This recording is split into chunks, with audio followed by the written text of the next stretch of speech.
ஒரு பெண் பாலியல் தொல்லை நடக்கும்போது எந்த கட்சி ரீதியாக பேசக்கூடாது. நீங்க ஆடுற மாநிலத்தில் இது நடக்கலையா, உங்க மாநிலத்தில் இது நடக்கலையா? பெண்கள் உங்களுக்கு ஒரு பொலிட்டிக்கல் ஃபுட்பால் கிடையாது. இங்கே அங்கே தூக்கி வீசி அவளை பற்றி பேசுறதுக்கு. அந்த பெண் குழந்தைக்கு ஒரு தைரியம் இருந்தது, என்ன மாதிரி இன்னொன்று பெண் பாதிக்கப்படக்கூடாது, இந்த மாதிரி இந்த ஆளை பற்றி நான் பேசலைன்னா நாளைக்கு இன்னும் எத்தனை பெண்களோட வாழ்க்கையை சீரடிக்க போகணும்னா சொல்லிட்டு அவள் வெளியில் பேசியிருக்கா. முதல்ல அந்த பெண் குழந்தை பாராட்டணும். அந்த குழந்தை பற்றி வெளியில் அவளுடைய எல்லா தகவல்கள் வெளியில் கொடுத்தாங்க பாருங்க, அவங்கள முதல்ல தண்டிக்கணும். இப்போ இன்னைக்கு திமுக பார்த்தீங்கன்னா, என் வீட்டில் ஒரு பிரச்சனை நடக்குது, ஆனால் அதுக்கு நான் கண்ணு மூடிட்டு ஒன்றுமே இல்லை, எல்லாமே சரியாக இருக்குது, மேலேருந்து மழைப்பு பூசி பக்கத்து வீட்டில் என்ன பிரச்சனை இருக்குது முதல்ல அதை பற்றி பேசு. கண்ணாடி வீட்டில் உட்காந்துட்டு இன்னொன்று வீட்டில் கல் வீசக்கூடாது தான் நான் சொல்லுவேன். கனிமொழி எங்கே?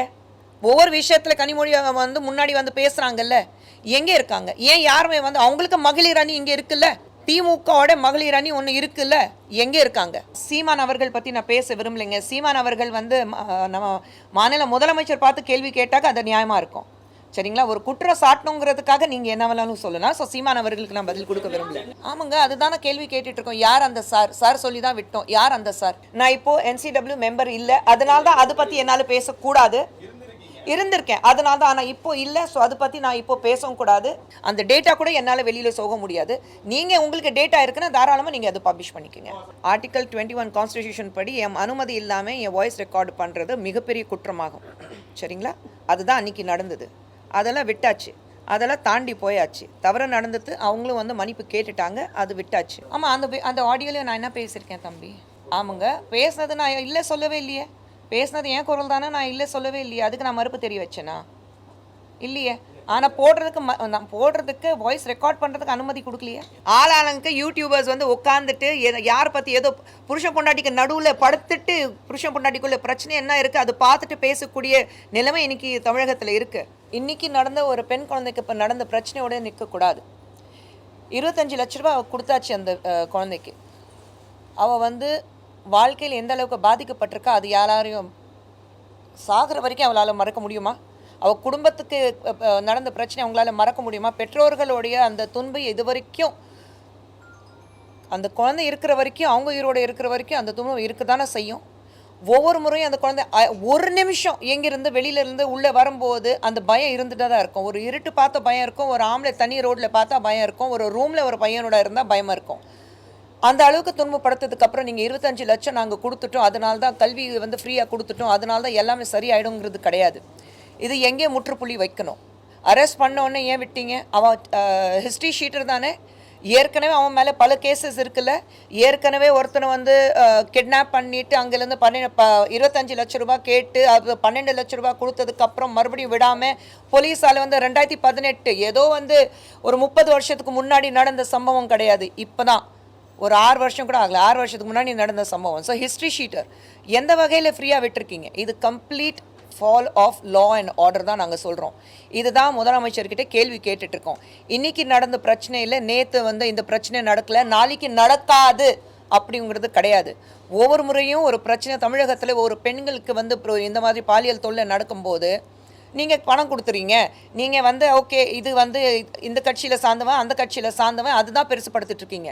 ஒரு விஷயம் மட்டும் நம்ம தெளிவாக புரிஞ்சுக்கணும். ஒரு பெண் பாலியல் தொல்லை நடக்கும்போது எந்த கட்சி ரீதியாக பேசக்கூடாது. இன்றைக்கி நாங்கள் பாஜக ஆஃபீஸில் இருக்கோம், ஆனால் நாங்கள் பாஜக சார்பாக நாங்கள் பேசலை. ஒரு பெண்ணுங்கிறது முறையில் நாங்கள் எல்லாரும் இங்கே கலந்து பேசிகிட்ருக்கோம். எங்களுக்கு பின்னாடி பாஜக இருக்குது, அது வேறு விஷயம். ஆனால் தயவு செஞ்சு அது பொலிட்டிக்கல் ஆக்காதீங்க. ஒவ்வொரு முறையும் நீங்கள் எந்த ஒரு சோஷியல் பிளாட்ஃபார்ம் இருந்தாலும் முதல்ல நீங்கள் ஆடுற மாநிலத்தில் இது நடக்கலையா, உங்கள் மாநிலத்தில் இது நடக்கலையா? பெண்கள் உங்களுக்கு ஒரு பொலிட்டிக்கல் ஃபுட்பால் கிடையாது, இங்கே அங்கே தூக்கி வீசி அவளை பற்றி பேசுகிறதுக்கு. முதல்ல இந்த பெண் குழந்தைக்கு நான் நிச்சயமாக பாராட்டுவேன். நான் தைரியமாக வெளியே பேசினா. நிறைய பெண்கள் பயத்தில் பேச மாட்டேங்கிறாங்க. அவளை பலாத்காரம் செஞ்சதுக்கப்புறம் பாலியல் தொல்லை நடந்ததுக்கப்புறம் அவள் ஃபோன் நம்பர் வாங்கிட்டு நான் எப்போ வர சொல்வேன் அப்போ நீ வரணும் அதெல்லாம் மிரட்டியும் அந்த பெண் குழந்தைக்கு ஒரு தைரியம் இருந்தது, என்ன மாதிரி இன்னொன்று பெண் பாதிக்கப்படக்கூடாது, இந்த மாதிரி இந்த ஆளை பற்றி நான் பேசலைன்னா நாளைக்கு இன்னும் எத்தனை பெண்களோட வாழ்க்கையை சீரடிக்க போகும்னா சொல்லிட்டு அவள் வெளியில் பேசியிருக்கா. முதல்ல அந்த பெண் குழந்தை பாராட்டணும். அந்த குழந்தை பற்றி வெளியில் அவளுடைய எல்லா தகவல்கள் வெளியில கொடுத்தாங்க பாருங்க, அவங்கள முதல்ல தண்டிக்கணும். யார் கொடுத்தது? யார் கொடுக்க சொல்ற? அது சட்ட ரீதியாக தவறு தானே? யார் வெளியில கொடுத்தது? நம்ம நிர்பயா சொல்லும் போது கூட எவ்வளோ நாள் கழிச்சு தான் அவளோட பேர், ஆனால் இன்னி வரைக்கும் நாங்கள் அந்த பெண் குழந்தையோட பேர் சொல்றதுல நிர்பயா மட்டும் தான் கூப்பிட்றோம். அப்படி இருக்கும்போது யார் இந்த குழந்தை பற்றி வந்து பேரெல்லாம் டீட்டெயில்ஸ் எல்லாம் பர்சனல் டீட்டெயில்ஸ் வெளியே கொடுத்தாங்க? ஏன் அதை பற்றி யாரும் பேச மாட்டேங்கிறீங்க? பேர் கொடுத்தாச்சு, அது யாரும் பேசினாங்க. இது பாஜக, அதிமுக, திமுக, வேற ஏதோ கட்சி எல்லாமே கலந்து நீங்க சண்டை போட்டுட்டு இருக்கீங்க. நான் தயவு செஞ்சு இது பொலிட்டிக்கல் பிரச்சனை ஆக்காதீங்க. பெண்களுக்கு எந்த மாநிலம் இருந்தாலும் பெண்களுக்கு ஒரு பிரச்சனை நடக்கும்போது அது ஃபுட்பால் மாதிரி, கால்பந்து மாதிரி இங்கே தூக்கி வீசி அங்கே தூக்கி வீசி அவளை வந்து இன்னும் கேவலப்படுத்த வேண்டாதான் நான் என்னுடைய வேண்டுகோள்.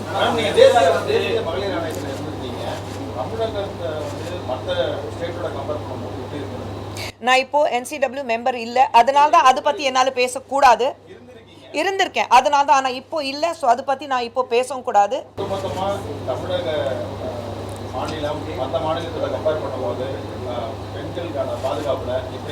கண்டிப்பாக ரொம்ப மோசமாக இருக்குது. ஏன்னா கம்ப்ளைண்ட்ஸ் எனக்கு தான் வரும். கம்ப்ளைண்ட்ஸ் எனக்கு தான் வரும்போது ரொம்ப கேவலமாக இருந்தது. ஏன்னா நம்ம மாநிலத்திலேருந்து இவ்வளோ பிரச்சனைகள் உண்டா அப்படி பார்க்கும்போது இல்லை டேட்டா இருக்கும். இப்போ நான் NCW சார்பாக என்னால் பேச முடியாது. டேட்டா உங்களுக்கு தெரியும்னா நீங்களே டேட்டா நீங்கள் போட்டுக்கோங்க. ஆனால் NCWல இருந்திருக்கேன், அதுக்காக நான் வந்து ஒரு மகளிர் ஆணையில் இருந்திருக்கேன், அதுக்காக நான் இப்போ பேசக்கூடாது, அது தவறாக இருக்கும்.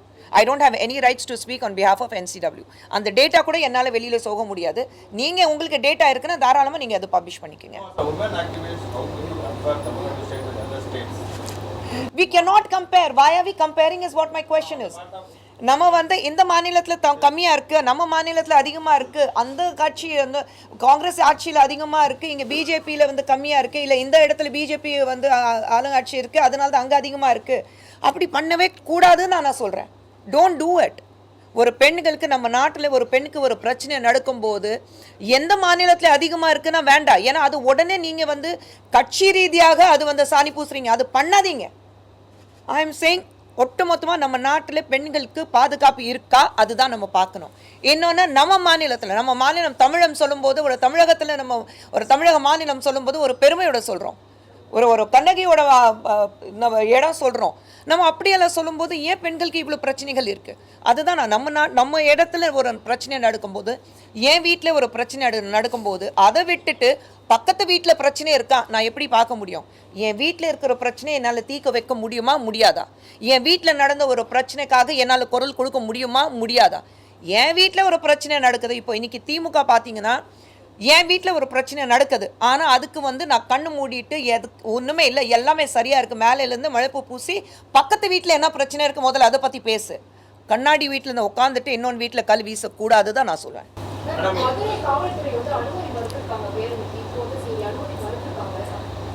அதை நீங்கள் கேளுங்க, ஏன் அனுமதி மறுத்துறாங்க? இப்போ எல்லாத்துக்கும் நீங்கள் உங்கள் ஆளுங்கட்சியில் இருக்கிறபோது நீங்கள் வந்து உங்களுக்கு கூட்டணியில் இருக்கிறவங்களுக்கு நீங்கள் வந்து எல்லா பர்மிஷன் கொடுக்குறீங்கல்ல. அப்போ மற்றவங்க வந்து ஒரு போராடணும்னு சொல்லும்போது, ஒரு பேரணி நடத்தணும்னு நான் சொல்லும்போது ஏன் நீங்கள் பெர்மிஷன் கொடுக்க மாட்டேங்கிறீங்க? இன்றைக்கி ஏன் சௌமியாவை நீங்கள் அரெஸ்ட் பண்ணியிருக்கீங்க? ஏன்னா உங்களுக்கு சாதகமாக இல்லை. இன்னொன்று வந்து தவறு நடந்திருக்கு. தவறு நடக்கும்போது உங்களால் அதை தட்டி கேட்குறதுக்கு உங்களுக்கு தைரியம் கிடையாது. ஆனால் மற்ற பெண்களுக்கு தைரியம் இருக்கும்போது அதுவும் நீங்கள் தடுக்கிறீங்க. நான் இதே கேட்பேன், இவங்க சொன்ன மாதிரி கனிமொழி எங்கே? ஒவ்வொரு விஷயத்தில் கனிமொழி வந்து முன்னாடி வந்து பேசுகிறாங்கல்ல, எங்கே இருக்காங்க? ஏன் யாருமே வந்து அவங்களுக்கு மகளிர் அணி இங்கே இருக்குல்ல, திமுகவோட மகளிர் அணி ஒன்று இருக்குல்ல, எங்கே இருக்காங்க? நாங்கள் மகளிர் அணி சார்பாக இங்கே உட்காந்து ப்ரெஸ் மீட் கொடுக்குறோம், பேசுகிறோம். நாளைக்கு எங்களை கைது பண்ணாலும் பரவாயில்ல, நாங்கள் வந்து பேரணிக்கு போவோம். சௌமியா வந்து என்னை அரெஸ்ட் பண்ணாலும் பரவாயில்ல, நான் பேரணிக்கு போவேன், போராட்டத்துக்கு போவேன். அரெஸ்ட் ஆனாங்க. நான் சொல்கிறேன், ஏன் கொஞ்ச நாளுக்கு முன்னாடி நம்ம மறுபடியும் இந்த மாதிரி பேரணி நடத்தும் போது, போராட்டம் நடக்கும்போது தமிழிசை சௌந்தரராஜன் அரெஸ்ட் பண்ணாங்க 2 முறை. நாங்கள் அதுக்கு பயப்படலை. ஆனால் உங்கள் சார்பாக எந்த பெண் தெருவுக்கு வந்தா? உங்கள் சார்பாக யார் குரல் கொடுத்தா? யாராவது திமுகலேருந்து இது வரைக்கும் ஒரு பெண் மந்திரி இருக்கட்டும், இல்லை ஒரு MP இருக்கட்டும், ஒரு MLA இருக்கட்டும், யாராவது குரல் கொடுத்தாங்களா? ஏன் எல்லாரும் மௌனமாக இருக்கீங்க நான் கேட்குறேன்.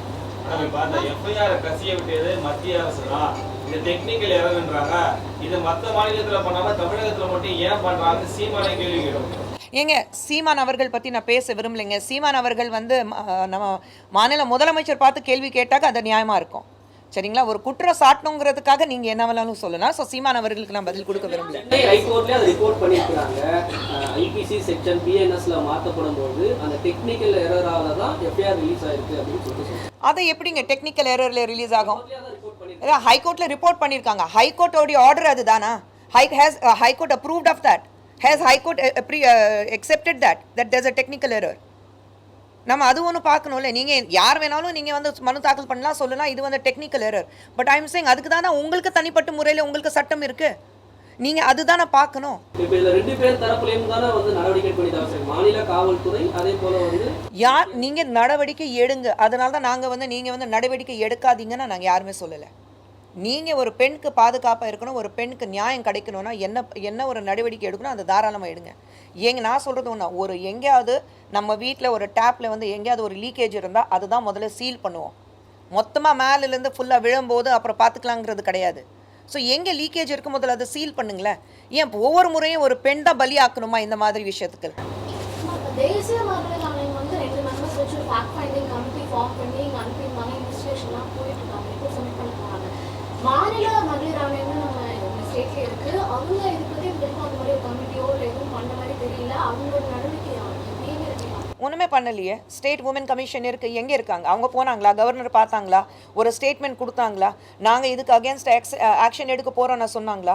ஒன்றுமே பண்ணலை. எங்கே இருக்காங்க ஸ்டேட் உமன் கமிஷன்? எங்கே இருக்காங்க? ஏன் அங்கே NCWலேருந்து மம்தா குமாரி வந்தாங்க, பாம்பேலேருந்து பிரவீன் தீக்ஷித் வந்தார்.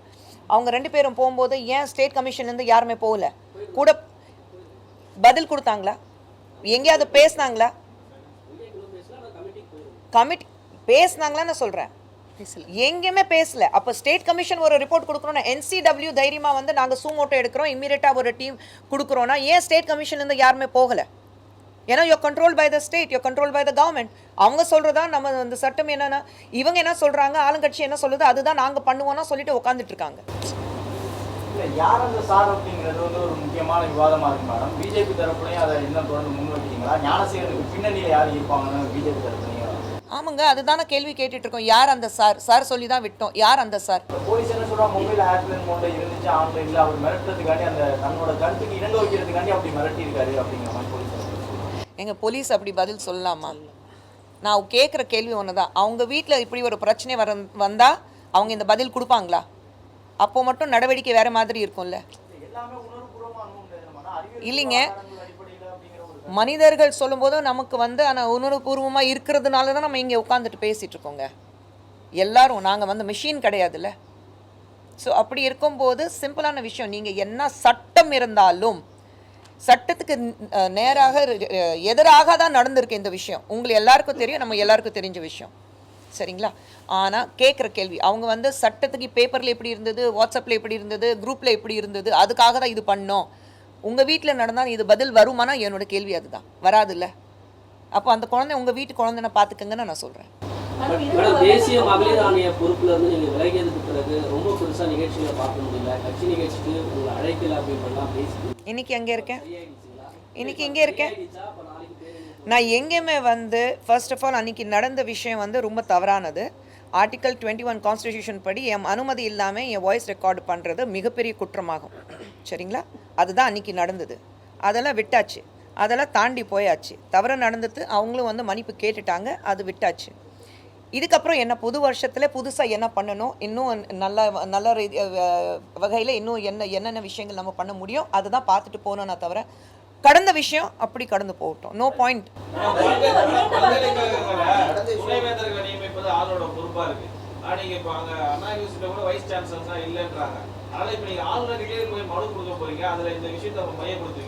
அவங்க தான் பதில் சொல்லுவாங்க.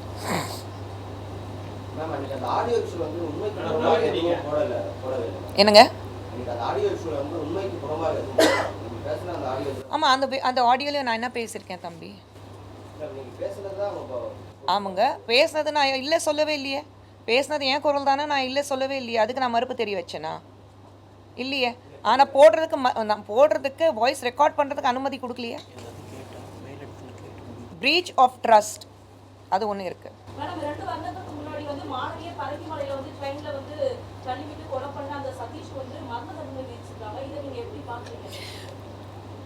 நம்ம சமுதாயத்தில் நம்ம நாட்டில் ஒரு மிக இந்த மாதிரி ஒரு சிவிய தண்டனை கொடுக்காத பட்சத்தில் இந்த மாதிரி தவறுகள் நடந்துட்டு தான் இருக்கும். இங்கே குற்றம் செய்கிறவங்க நம்ம நாட்டோட எல்லை தாண்டி போன உடனே குற்றம் பண்ணுறதுக்கு எங்கேயாவது எச்ச துப்புறதுக்கு யோசிக்கிறாங்கல்ல, அப்போ நம்ம நாட்டில் மட்டும் ஏன் அந்த பயம் கிடையாது? ரோடில் ஒரு ட்ராக்ல போயிட்டு இருக்கும்போது ரோடு ட்ராக் மாறி நீங்கள் வேறு லேனில் போகிறதுக்கு பயப்படுவாங்கல்ல. ஒரு சிக்னலில் நிற்கும் போது ரெட் இருந்தால் எல்லோ விழுந்தாலும் உட்காந்து நின்றுடுவாங்கல்ல, அதை தாண்டி போகக்கூடாது. ஜெப்ரா கிராசிங் அந்த கோடு இருக்கும், அதை தாண்டியும் போக மாட்டாங்க. நம்ம நாட்டில் மட்டும் ஏன் நீங்கள் அந்த சட்டத்தை மதிக்க மாட்டேங்கிறீங்கன்னு நான் கேட்குறேன்.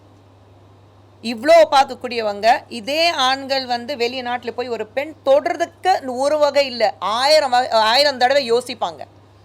அப்போ நம்ம நாட்டில் இருக்கிற பெண்கள் அவ்வளோ இலவமாக போச்சு. யார் வேணாலும், யார் வீட்டு பெண் இருந்தாலும் நான் தொடுவேன், நான் என்ன வேணாலும் பண்ணுவேன். அந்த சட்டத்தோடைய பயம் ஏன் கிடையாது? இந்த மாதிரி ஒரு மரண தண்டனை, இந்த மாதிரி ஒரு கடுமையான தண்டனை கொடுத்தா தான் அந்த பயம் வரும். நம்ம நாட்டில் பயம் வர வரைக்கும், அந்த சட்டத்தோட பயம் வர வரைக்கும் எதுவுமே நடக்காது. ஏனுங்க, ஏன் இது வரைக்கும் என்ன பிரச்சனை நடந்தது? குஷ்பு சுந்தருக்கு என்ன பிரச்சனை இருக்கு? நல்லா தான் இருக்கேன்.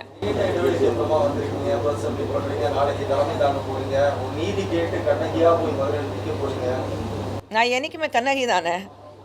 புது சூழ்நிலையம் சென்னைக்கு ஒரு 38 வருஷம் ஆச்சு. 38 வருஷமாக கண்ணகியாக தான் வாழ்ந்துட்டு இருக்கேன். மனசில் பட்டது பேசுவேன், மனசில் பட்டது செய்வேன். அது ஒன்றும் எந்த மாற்றமும் கிடையாது. குஷ்பு சுந்தர் எப்படி இருந்தாலோ இன்னி வரைக்கும் அப்படி தான் இருக்கா. பெண் குழந்தைகள் படிக்கிறதுக்கு எந்த மாதிரியான தடை வந்தாலும் அதை அரசு தகர்த்து எறியும் முதல்வர் சொல்லியிருக்காரு. இது பெண்களுக்கு பெண் குழந்தைகள் படிப்பதற்கு எந்த தடை வந்தாலும் அதை தகர்த்து எறியும் இந்த அரசு அப்படின்னு சொல்லிட்டு முதலமைச்சர் 44,000 கோடி எடுகேஷன் பாலிசி காசு கொடுத்துருக்காங்க. எங்கே இருக்குன்னா முதல்ல அதுக்கு பதில் கொடுக்க சொல்லுங்க. 44,000 கோடி, ஒரு கோடி 2 கோடி கிடையாதுங்க, 44,000 கோடி. இதுதான் அண்ணாமலை அவர்களும் கேட்டிருக்காரு. எங்கே இருக்குங்க அந்த எடுகேஷன் பாலிசியில் தானே அந்த காசு கொடுக்கணும் எஜுகேஷனுக்கு. நாங்கள் 10,000 கவர்மெண்ட் ஸ்கூலில் புது பில்டிங்ஸ் கட்ட போகிறோன்னு சொன்னாங்க. எங்கே இருக்குது? ஒரு செங்கல் கூட எடுத்து வைக்கல. கேட்டோடனே உடனே நம்ம டெபுட்டி சிஎம் நீங்கள் மதுரையில் எய்ம்ஸ் திறக்கிறீங்கன்னு துவக்க போகிறீங்கன்னு சொன்னீங்க, அதுக்கு செங்கல் வச்சிங்களான்னு கேட்பாரு. அதுவும் தெரியும் எனக்கு. அதுக்கு இதுக்கு சம்மந்தமே இல்லை, அது சென்ட்ரல் கவர்மெண்ட். நீங்கள் இங்கே இந்த மாதிரி வாக்குறுதி கொடுத்தீங்க எலெக்ஷன் டைமில். இது 4 வருஷத்தில் 44,000 கோடி. அப்போ கணக்கு பண்ணிங்கன்னா ஒரு வருஷத்துக்கு எத்தனை ஆச்சு உங்களுக்கு? 4,200 கோடி. எங்கே இருக்கு? அதுக்கு பதில் கொடுக்க சொல்லுங்க முதலமைச்சர் அவர்கள். என்னங்க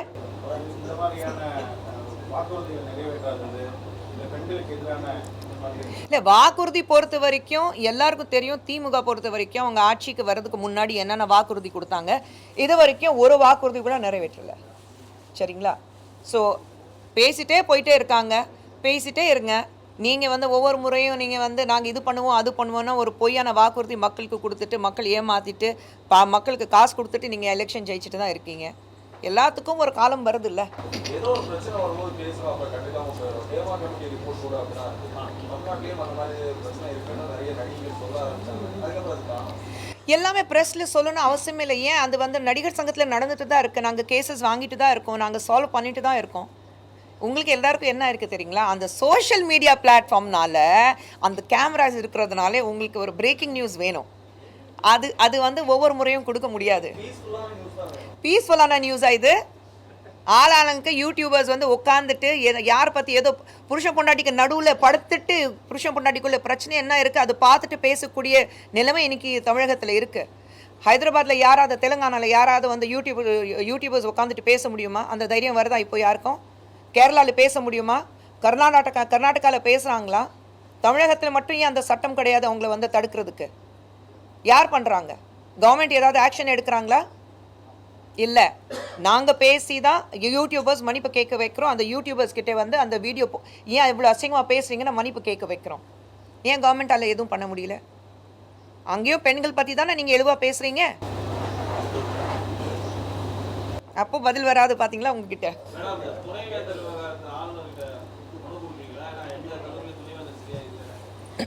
அது நம்ம மேலிடத்தில் கேட்டுட்டு நம்ம மனுவில் அதை அதில் இல்லை அந்த மனு கொடுக்கும்போது அதில் சேர்த்துக்கிறத பற்றி நாங்கள் மாநிலத்தில் தலைமையில் கேட்டுட்டு நாங்கள் அதை முடிவு சொல்கிறோம். மேடம், இந்த ஸ்டேட் கவர்மெண்ட்டுக்கு கீழே இருக்கக்கூடிய மகளிர் ஆணையம் வந்து இந்த விஷயத்தில் எதுவும் பேசலை, அமைதியாக இருந்திருக்கிறாங்கன்னு ஒரு தகவல் சொன்னீங்க. அதுதான் சொன்னேன். இப்போ அது சொன்னீங்க, நம்ம ஸ்டேட் கவர்மெண்ட் கட்டுப்பாட்டு கீழே இருக்கு. அதே போல இப்போ இந்த பாதிக்கப்பட்ட மாணவர் விஷயத்திலும் ஸ்டேட் கவர்மெண்ட் கட்டுப்பாட்டுக்கு கீழே இருக்கக்கூடிய அதிகாரிகள் தான் விசாரணை அமைப்பில் இருக்கிறாங்க. இதில் உண்மை வரும்னு நீங்கள் நம்புறீங்களா? ஏற்கனவே இதே போல போடப்பட்ட பல வழக்குகள் அண்ணா நகர் சம்பவம் உட்பட எல்லாமே கிடப்பில் தான் போச்சு, அதில் எந்த முடிவுகளும் வந்ததில்லை. இதுலையும் வரும்னு நீங்கள் நம்புறீங்களா? நிச்சயமாக நம்பிக்கை கிடையாது. அதுக்காக தான் நான் போராடிட்டு இருக்கோம். அதுக்காக தான் நாங்கள் குரல் கொடுத்துட்ருக்கோம். இது வரைக்கும் தமிழகத்தில் பெண்களுக்கு எதிராக நடந்த பிரச்சனைகள்ங்க திமுக ஆட்சியில் இருக்கும்போது பெண்களுக்கு இந்த 4 வருஷத்தில் எத்தனை பிரச்சனைகள் வந்திருக்கு? ஏதாவது தீர்ப்பு நமக்கு கிடைச்சிருக்கா? இன்னைக்கு பேசுவோம், நாளைக்கு அதை அப்படியே மறந்துடுவோம். ஏன்னா அதுக்கப்புறம் வேற விஷயமா இவங்க திசை திருப்புறதுக்காக வேற விஷயமா பேச ஆரம்பிச்சிருவாங்க. அவ்வளோதான் நடக்குது.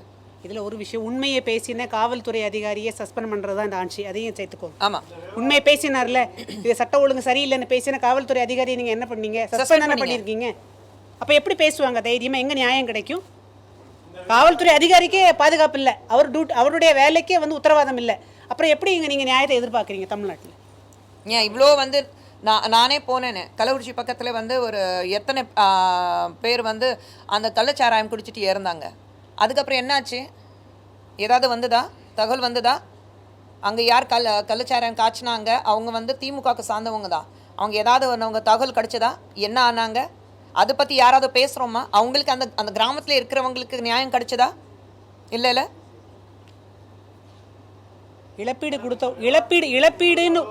இழப்பீடுன்னு ஒன்று கொடுத்த உடனே அந்த பிரச்சனைக்கு முற்றுப்புள்ளி வைக்கலான்னு நினைக்கிறாங்க. அவ்வளோதான், முடிஞ்சு போச்சு.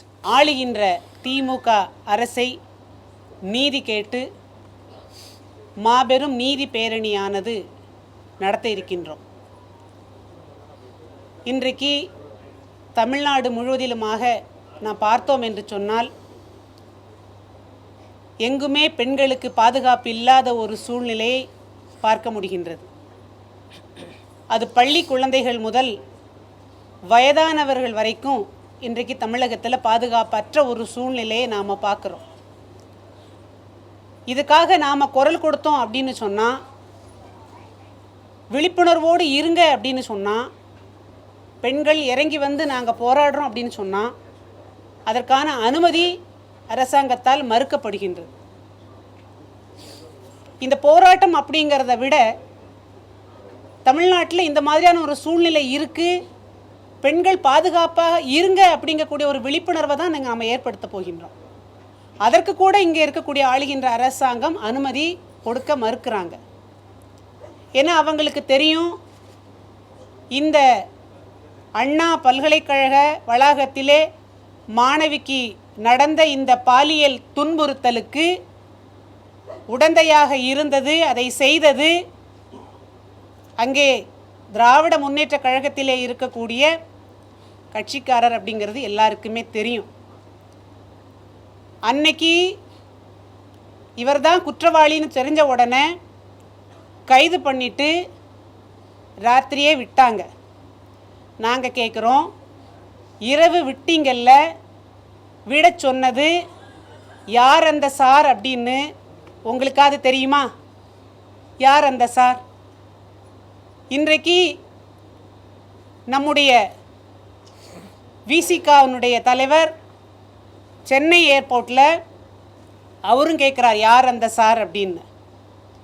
அப்போது இது யார் செய்திருக்கிறாங்க அப்படிங்கக்கூடியது காவல்துறைக்கும் தெரியும், ஆளுகின்ற அரசாங்கத்துக்கும் தெரியும். ஆனால் இது வரைக்கும், இன்னை வரைக்கும் அனைத்து கட்சியும் போராடியாச்சு. அது எல்லா கட்சியினுடைய போராட்டத்துக்கு அப்புறமும் கூட முதலமைச்சர் மௌனம் சாதிக்கிறார் அப்படின்னு சொன்னால் அதுக்கு என்ன காரணம்? இன்றைக்கி நாங்கள் போராடுறோம் அப்படின்னு சொன்ன உடனே மணிப்பூரை பாரு, அங்கே நடந்த பிரச்சனை பாரு அப்படின்னு கேள்வி கேட்குறாங்க. மணிப்பூர் இஷ்யூவே வேறு, மணிப்பூரில் நடந்த பிரச்சனையே வேறு. இது மணிப்பூரை பாருன்னு சொல்லக்கூடிய திராவிட முன்னேற்ற கழகத்தில் இருக்கக்கூடியவங்க வெஸ்ட் பெங்காலில் நடந்த பிரச்சனை பற்றி ஏன் பேச மாட்டேங்கிறாங்க? அதே சம்பவம் சந்தோஷ் காலியில் இதே மாதிரி பெண்களை பாலியல் பலாத்காரம் பண்ணப்போ ஏன் இவங்க குரல் கொடுக்கல? அப்போ மெழுகுத்திரியெல்லாம் ஏந்தி மணிப்பூரில் நடந்த பிரச்சனைக்கு நம்மளுடைய கனிமொழி அம்மா வந்தாங்கல்ல.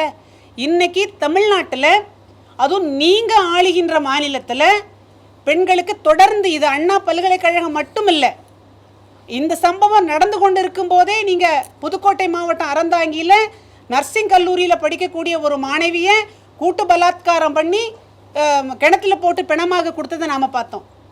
இது கன்னியாகுமரி மாவட்டத்தில் டியூஷனுக்கு போயிட்டு வந்த குழந்தை அப்பாக்காக காத்திருந்த அந்த கேப்பில் அந்த பெண் குழந்தையை கூட்டிகிட்டு போய் பாலியல் பலாத்காரம் பண்ணிட்டு நம்ம பார்க்குறோம். இப்போ உங்களுடைய நீங்கள் ஆண்டு கொண்டிருக்கக்கூடிய மாநிலத்தில் இப்படி ஒரு சம்பவம் நடக்குதுன்னு சொன்னால், அடுத்த மாநிலத்தில் ஒரு பிரச்சனை நடக்குதுன்னு சொன்ன உடனே மெழுகுத்திரி ஏந்தி போராடிய கனிமொழி அக்கா, ஏன் உங்கள் மாநிலத்தில் நடந்த இந்த பிரச்சனைக்காக நீங்கள் மௌனமாக இருக்கிறீங்க? இதற்கான பதில் தெரியணும். நாங்கள் போராடுறோம் அப்படின்னு சொன்ன உடனே அங்கே மேடை போட பெர்மிஷன் கிடையாது, மைக்கு வைக்க பெர்மிஷன் கிடையாது, நோட்டீஸோட போட்ட பெர்மிஷன் கிடையாது, எதுக்குமே பெர்மிஷன் கிடையாது. ஆனால் நீங்கள் ஆட்சிக்கு வந்ததுக்கப்புறம் கலைஞரனுடைய 100ஆண்டு விழாவுக்கு நீங்கள் வந்து சென்னை முழுக்க பேரணி போனீங்கன்னா சென்னையை ஸ்தம்பிக்க வைப்பீங்க. ஆனால் அது பண்ணலாம். திருமாவளவன் அவர்கள் வந்து அவங்க ஒரு போராட்டம் பண்ணுறாங்க, அதுக்கு நீங்கள் அந்த மாவட்டத்தை முழுக்க ஸ்தம்பிக்க வைப்பீங்க, அதுக்கு பெர்மிஷன் கொடுப்பீங்க. ஆனால் நியாயமான ஒரு பிரச்சனைக்காக, பெண் சமுதாயம் பாதுகாக்கப்படணும் அப்படிங்கக்கூடிய ஒரு பிரச்சனைக்காக, இது ஒரு பெரிய சமூக குற்றம். இன்றைக்கி பெண் குழந்தை வெளியில் விடுவதற்கே பெற்றோர்களுக்கு பயமான ஒரு சூழ்நிலையில் நாங்கள் இதை வந்து எல்லாருக்கும் ஒரு விழிப்புணர்வாக இருக்கட்டும் அப்படின்னு சொல்லி நாங்கள் இறங்கி போராடினா எங்களுக்கு அனுமதி மறுப்பு. இன்றைக்கி கூட பாமகவினுடைய கட்சிக்காரங்க போராட்டம் பண்ணியிருக்கிறாங்க. இன்றைக்கி அவங்கள சௌமியா அன்புமணி அவர்களை காரை விட்டு இறங்க விடாமல் இன்னும் கைது பண்ணியிருக்கிறாங்க. அப்போ இதெல்லாம் நாம் பார்க்குறோம். அப்போ உங்கள் ஆட்சிக்கு எதிராக ஏதாவது நாங்கள் குரல் கொடுத்தா உடனடியாக எங்களுடைய குரல் வலையை நெரிக்கணும்னு தானே பார்க்குறீங்க. இதில் இருக்கக்கூடிய நியாயத்தையே புரிஞ்சுக்க மாட்டேங்கிறீங்க. நீங்கள் சொன்னீங்கல்ல, இதே ஆட்சிக்கு வருவதற்கு முன்னால் சொன்னீங்க, இதே மாதிரி பெண்களுக்கான ஒரு பாலியல் கொடுமை நடந்துச்சுன்னு சொன்னால் இதற்காக ஒரு தனி நீதிமன்றம் அமைச்சு நாங்கள் விசாரிப்போம்னு சொன்னீங்க. இதுக்கு தனியாக ஒரு புலனாய்வுத்துறை வைப்பேன்னு சொன்னீங்க. எல்லாம் சொன்னீங்க. நமக்கு ஒரு பழமொழி உண்டு தெரியுமா, 1000 பொய்யை சொல்லி ஒரு கல்யாணம் பண்ணு அப்படின்னு சொல்லியிருக்கிறாங்க. நீங்கள் 501 பொய் சொல்லி வாக்குறுதி கொடுத்து நீங்கள் ஆட்சிக்கு வந்தீங்கல்ல, எங்கே போச்சு உங்களுடைய வாக்குறுதியெல்லாம்? எங்கே போச்சு உங்களுடைய வாக்குறுதியெல்லாம்? இதுக்கு நீங்கள் வந்து பதில் சொல்லணும். ஆகையினால இந்த போராட்டமானது மகளிர் அணியின் சார்பாக மிக பிரம்மாண்டமாக மதுரையில் நடக்கும். நீங்கள் என்ன அடக்குமுறை பண்ணினாலும், எங்களை கைது பண்ணி ஜெயிலே நீங்கள் வச்சாலும், நாங்கள் எல்லாரும் ஜெயிலுக்கு போவதற்கு பெண் சமுதாயத்தினுடைய பாதுகாப்பிற்காக நாங்கள் ஜெயிலுக்கு போக ரெடி ஆகிட்டோம். ஆகையினால ஆளுகின்ற அரசாங்கம் பெண்களுக்கான பாதுகாப்பை உறுதி செய்ய வேண்டும். நாங்கள் போராடுறோம்னு சொன்னால் எங்களுக்கு கட்டாயமாக அனுமதி தர வேண்டும். ஏன்னா இன்றைக்கி வந்து டாஸ்மாக் என்கக்கூடிய போதை, இதுவும் நீங்கள் சொன்னீங்க. இந்த இடத்துல நான் இதையும் பதிவு பண்ண விரும்புகிறேன். டாஸ்மாக் நாங்கள் வந்தால் கடைகள் எல்லாம் மூடுவோம்னு சொன்னீங்க. இதெல்லாம் கேட்டதுக்கப்புறம் யார் சொன்னேன்னு திருப்பி கேட்குறீங்க. அப்போ டாஸ்மாக் எங்கக்கூடிய போதை, தமிழ்நாட்டில் போதையினுடைய கலாச்சாரம் தமிழ்நாட்டில் பரவி இருக்குது. இதுக்கு முன்னால் நீங்கள் பார்த்தீங்கன்னா தெரியும். இப்போ சமீபமாக ஒரு வார்த்தை நிறைய கேள்விப்படுறோம், கூட்டு பலாத்காரம். இதுக்கு முன்னால் இது நடந்திருக்கலாம். ஆனால் இன்றைக்கு இத்தனை மீடியாக்கள் இருக்கிறீங்க, மீடியாக்களுக்கும் இதில் கடமை இருக்கிறது, உங்களுக்கும் பொறுப்பு இருக்கிறது. இந்த மாதிரியான, ஏன்னா நம்ம வீடுகள்லேயே பெண் குழந்தைகள் இருக்கிறாங்க, அது மனைவியா மகளா சகோதரியா, நம்ம வீடுகள்லேயே பெண்கள் இருக்கிறாங்க. நம்ம வீட்டு பெண்களும் பாதுகாப்பாக வெளியில் போயிட்டு வரணும்னு சொன்னால் நீங்கள் இந்த மாதிரியான இஷ்யூஸை வந்து பெருசாக மக்கள் மத்தியில் விழிப்புணர்வு ஏற்படுத்தினா மட்டும்தான் நடக்கும். இன்றைக்கி அதெல்லாமே பார்த்தீங்கன்னா எல்லா இடங்கள்லையும் கூட்டு பலாத்காரம் அப்படிங்கக்கூடிய வார்த்தை இன்றைக்கி ரொம்ப பிரபலமாக, ஒரு பெண் தனியாக போக முடியல.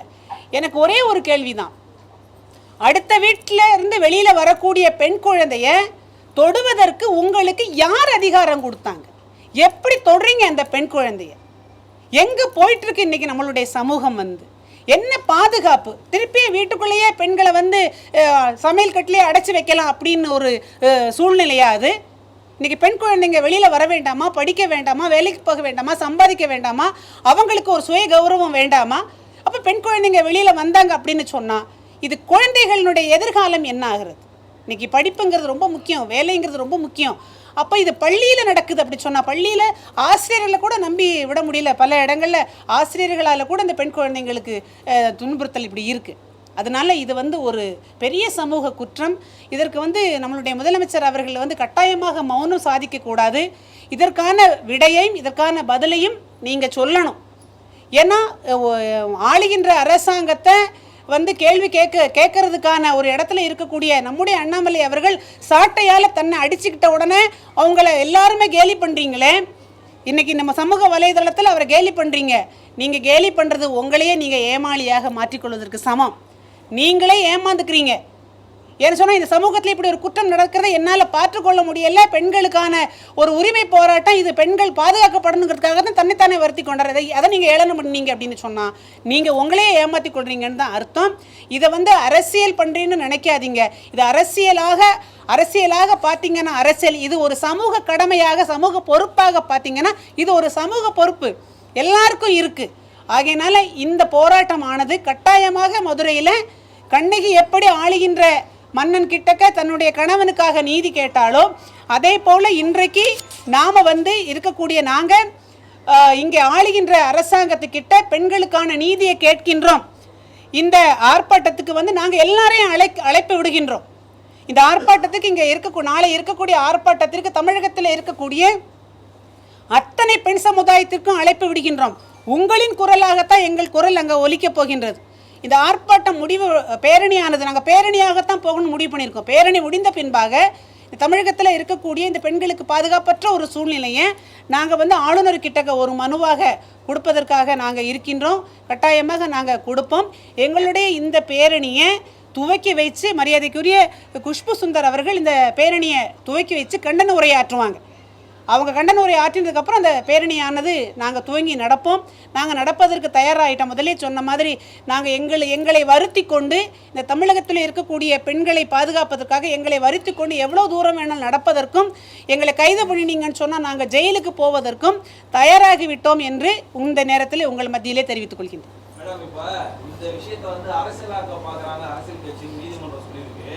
அதே போல் இந்த விஷயம் மூலமாக விளம்பரம் தெரிவிக்கிறாங்க அரசியல் கட்சின்னு சொல்கிறாங்க. நீங்களும் அதே தான் பண்ணுறீங்க. இப்போ சற்று முன்னர் கோர்ட்டு சொல்லியிருக்கு. இல்லைங்க, இது கோர்ட்டு வந்து ஆளுகின்ற அரசாங்கம் அந்த குற்றவாளிக்கு பாதுகாப்பு கொடுத்தாங்க. அந்த பெண்ணினுடைய தகவல் எல்லாமே வெளியிட்டாங்க. அதனால் அரசாங்கமே கோர்ட்டை முன் வந்து தான் இதற்கான அந்த பெண்ணுக்கான இழப்பீடையும் கொடுக்க சொல்லியிருக்கு. கல்வியும் வந்து கட்டணம் இல்லாமல் இருக்கணும், இந்த குடும்பத்துக்கும் பாதுகாப்பு கொடுக்கணும்னு சொல்லியிருக்கு. இப்போ இது விளம்பரம் கிடையாது. இது அரசியலுங்கிறது வந்து விளம்பரம் கிடையாது. இப்போ நடந்த அந்த ஒரு விஷயத்தை யார் வெளியில் சொல்லுவாங்க? இது மக்களுக்கு சொல்லக்கூடிய விளம்பரம் இல்லை, விழிப்புணர்வு. விளம்பரம் கிடையாது, இது விழிப்புணர்வு. இது யார் சொல்லுவாங்க? ஊடகம் மூலமா தான் இது முதல்ல வெளியே வந்தது. ஆக்சுவலி இந்த நீதியார்த்திகள் சட்டத்தில் தான் வந்து பதிவு பண்ணிருந்தாங்க. அதை கசிய வேண்டியது மத்திய அரசு தான் சொல்லியிருந்தாங்க. சரிங்களா? இப்போ நீதிமன்றம் என்ன கேட்டது, அரசியல் கட்சி இதில் விளம்பரம் தேர்றீங்கன்றாங்க. இல்லைங்க, எல்லாருமே ஆளுகின்ற இந்த அரசாங்கமும் இதுக்கு முன்னால் அவங்க எதிர்கட்சியாக இருக்கும்போது சொல்லுவாங்க அரசியல் பண்ணாமல் நாங்கள் என்ன அவியலாக பண்ணணும்னு கேட்டவங்க தானே. அப்படி தானே கேட்டாங்க. நாங்கள் அரசியல் பண்ணாமல் அவியலாக பண்ணணும்னு தானே கேட்டாங்க. இது அரசியல் இல்லை. இந்த பிரச்சனையை பொறுத்தவரை மட்டில் இது வந்து அரசியல் கிடையாது, இது வந்து விளம்பரம் கிடையாது, இது ஒரு விழிப்புணர்வு. பெண் சமுதாயத்தின் மீது நடக்கக்கூடிய இந்த குற்றங்களுக்கு வந்து அந்தந்த குடும்பங்களுக்கு, அந்தந்த பெற்றோர்களுக்கு, இந்த சமுதாயத்துக்கு நாங்கள் ஏற்படுத்தக்கூடிய ஒரு விழிப்புணர்வை தவிர இது விளம்பரம் நிச்சயமாக கிடையாதுங்கிறத தெரிவித்துக் கொள்கின்றோம். பாதிக்கப்பட்ட மாணவிக்கு வந்து நீதி கிடைக்கணும், அதுல எந்த ஒரு மாறு கருத்துமே கிடையாது. ஆனா இந்திய வரலாற்றிலே ரொம்ப மோசமான சம்பவம் இதுவரைக்கும் இனியும் நம்ம இனி பார்க்க கூடாது. அந்த மாதிரி சம்பவம் தான் மணிப்பூர் சம்பவம். அது நீங்க லேசா கடந்துட்டு போறீங்க. இதை நம்ம எப்படி பார்க்கணும்? மேடம், மணிப்பூருங்கிறது வந்து மணிப்பூரில் இருந்த இஷ்யூ உங்கள் பத்திரிகைக்காரங்க உங்களுக்கு சொல்லி தெரியணும்னு கிடையாது. மணிப்பூர் இஷ்யூவே வேறு. நீங்கள் மணிப்பூர் இஷ்யூவை பெருசாக கேட்குறீங்கல்ல. வெஸ்ட் பெங்காலில் நடந்தது ஏன் மூடி மறைக்கிறீங்க? ஏன் பேச மாட்டேன்றீங்க? வெஸ்ட் பெங்காலில் சந்தோஷ் காலிங்கிற இடத்துல நடந்ததில்லை. எவ்வளவு எத்தனை பெண்களை வந்து வீட்டுக்குள்ளே ஏறி போய் அந்த பெண்களுக்கான துன்புறுத்தல் நடந்ததில்லை. ஏன் வெஸ்ட் பெங்காலை பற்றி பேச மாட்டேங்கிறீங்க? எதுக்கு எடுத்தாலும் ஏன் மணிப்பூருக்குள்ளே ஒளிஞ்சுக்கிறீங்க?